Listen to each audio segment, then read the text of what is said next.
Can I fly straight into it if that's cool with you? Well, good, mate. Let's go. Yeah. Thanks, bro. So first off, can you give me kind of a breakdown of your, I suppose, your business you're involved in? Because I know you're involved in quite a bit there. Yeah. So we do.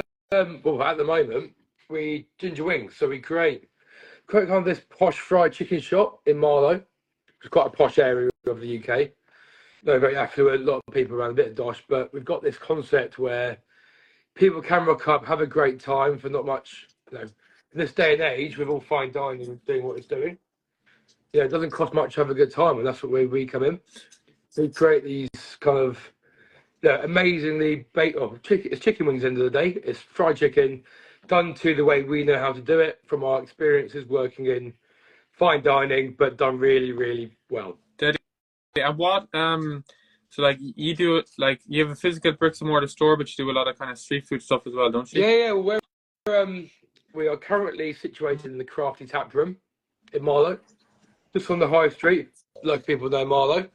And yeah, we've got the kitchen. We're currently taking the venue over very, very soon, which is exciting. So slowly going to build a brand, and hopefully UK domination, ideally into world domination. But we'll see. Deadly. Second time. On so maybe you won't say this, but so when you look at like wing as a I suppose a category, yeah. I've eaten in Wingstop, which I don't like personally. I thought of right, okay, but just as a category in general, like it's kind of, it seems a little bit niche, no? Like just wings, or what's your view on that? Incredible wing cult going on over the last few years, and you got to thank Rich and Dan, the guys at Wingfest. You've created this wing movement, really. Yeah. So before we started Ginger Wings, myself and my business partner Lee, we I haven't really heard of Wingfest, but now it's hit, and it's just been some insane journey about the people you meet. It's one big family. Everyone you meet, all the traders, all the vendors, it's just everyone who works on these things. Like it means a lot to people. Yeah. I didn't really know how much it would mean until London Wingfest last year, which is, I think it's the biggest wing event in the world. Wow.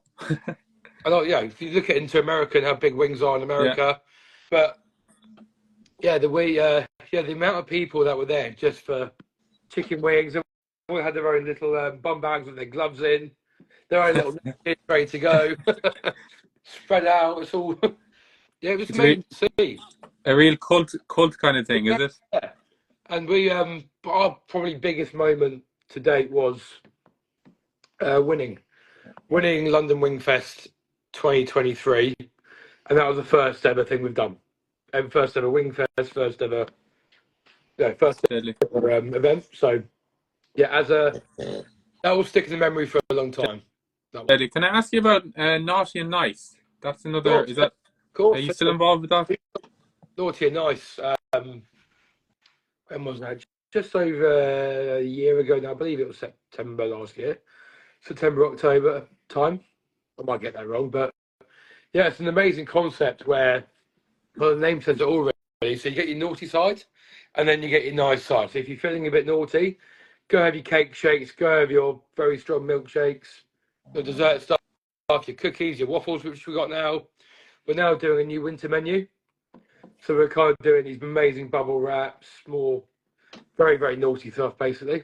And then if you go over to the nice side, the interior is kind of half with bamboo and grass on the wall. Yeah. Then you have your health shakes, smoothies, and then your little add-ons. Yeah, I remember when you first launched, I remember seeing it, and I remember thinking it's such a cool concept, like even from a business standpoint. And my understanding at the time was the guys, including yourself, were behind that kind of had like franchise kind of ambitions for it. Is that still on the cards? Yeah, I know my partner Ollie Britton is working very, very hard behind the scenes to kick things off with Naughty and Nice, and it's great for Beaconsfield. It's lovely to see, like, you drive past around 3 o'clock and you see all the school kids legging it in there. They've all got their pocket money. They'll queue up for you want to say a nice healthy smoothie, but like we're going to. Yeah.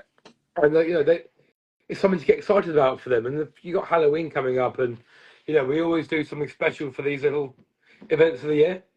We decorate the shops and make it more. Yeah, it's something for everyone to kind of walk past, look at, and think, "Oh my god, that's so cool." And it's something nice for the local town as well. Yeah, deadly. On running like businesses and multiple businesses and all you're involved in, what would you say is kind of the most challenging part about your life business wise? VAT bills. Well, you might get stung by them. They're fun. Yeah, lots of swearing and crumpling up paper and throwing it to the side, hoping for the best. No, I think as long as you stay on top of everything and you work calmly, which I've learned over the last year. Well, Ginger Wings is 2 years old now. Naughty enough, 1 year old. The first year of Ginger Wings was utter, not hell, but it was a lot, because you have to put every single hour what you do into it. The moment you wake up, you got to live, breathe it for it to be successful. And now we've done that. We put in those hours. Yeah, we're still putting in those hours, but now to a separate stage. So we were in the kitchen, every day, every minute of the day. Yeah. And now I've taken a step back. We've got an amazing team there. I love my staff to bits. They're all amazing. But we built this team there. So myself and Lee, and we can go off and do these festivals and do the pub in the parks, the Hyde Parks, the Wing Fest. So building that camaraderie and a team around you that will do what you want to your business, and kind of bringing the same love and passion for it, which really, really helps it. So kind of learning how to manage your team, I think, is the biggest part of running it, to be honest. Deadly. I've got to ask you one question about your dad. So obviously he's pretty well known globally. Heston Blumenthal, chef, restaurant owner, had the world's best restaurant at one point for a couple of years. Did, yeah. And I was thinking, like, there's so many questions. I actually worked in dinner for a little bit in London. Really? Yeah, and I loved it. I just thought it was like, out of all the restaurants I've ever worked in, that one was like just off the charts with how organized and how like the whole operation ran. Those meat, fruits, and the tipsy cakes, you can't go wrong. Yeah, it's unbelievable. But anyway, so on like, you're also like, I just one question on that. So your dad's story, I remember reading this years ago, I think, one of his books, but like, it's an insane story, like, where he's not classically trained, and he just like spent all his money traveling through, I think it was France or something. I may get some of the facts wrong, but he just like had the fat duck and like slept on the floor, and it just seemed like the most bizarre journey ever. And then to win 3 Michelin stars, it almost seems like it couldn't have been true. What, like, I suppose, yeah, I don't know. I don't even know how on earth did he manage to do all that? Being a raving lunatic. It's having passion for what you do. Like being so obsessed with one thing. And I get it at home. I've got a young family now, so people want you at home. Like, I remember as a kid, you want to have your dad around. You want to go and do other things. But when you get to the point now, when you're running your own show and you realise the amount of work that goes into it to make it successful, and then develop the more understanding and the more obsessed you get with something, which I've got every I know why I did it now, because you feel that fire in your belly of succeeding. It's not succeeding, and there's also not wanting to fail it. There's not wanting to let it go of all your efforts go to waste, and then you're back to square one. I think that's that's the position he was in. Right. And I feel myself in the same sort of boat. Yeah, and in terms of then attention to detail, and the want to make what you do amazing. Yeah. Yeah. So in terms of like being like the kind of the chef, and then he's turned that into commercially, so like between the TV shows and I'm sure all the other commercial stuff he has going on, and then the business side of it, like with dinner and stuff, like he must be very like entrepreneurial driven and like extremely clever that side too. And is that something that I suppose is in you? I've learned, being kids, you're sponges, right? So you learn a lot of your parents, you take a lot in. And over the the years, you be around the whole industry. It's a very small industry, and people get to know each other very well. So you can't get, I know people from him. I've soaked up in so much information from him over the years, which has been such a blessing for me.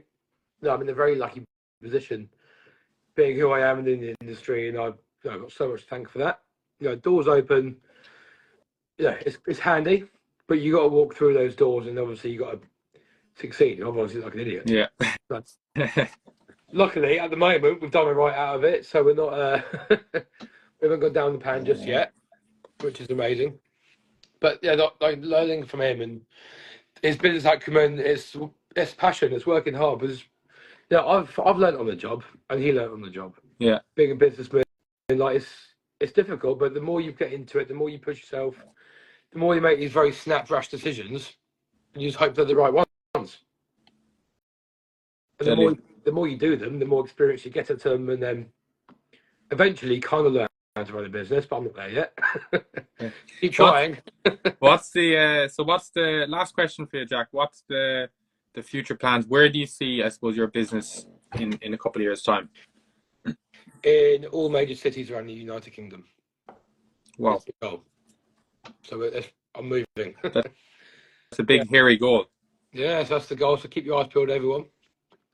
Make it happen. Definitely. Jack, it was a pleasure to chat to you. And I'm looking forward to following along the journey and getting over someone at some point. Thank you, mate. Thanks for having me. Cheers, man. Chat to you soon.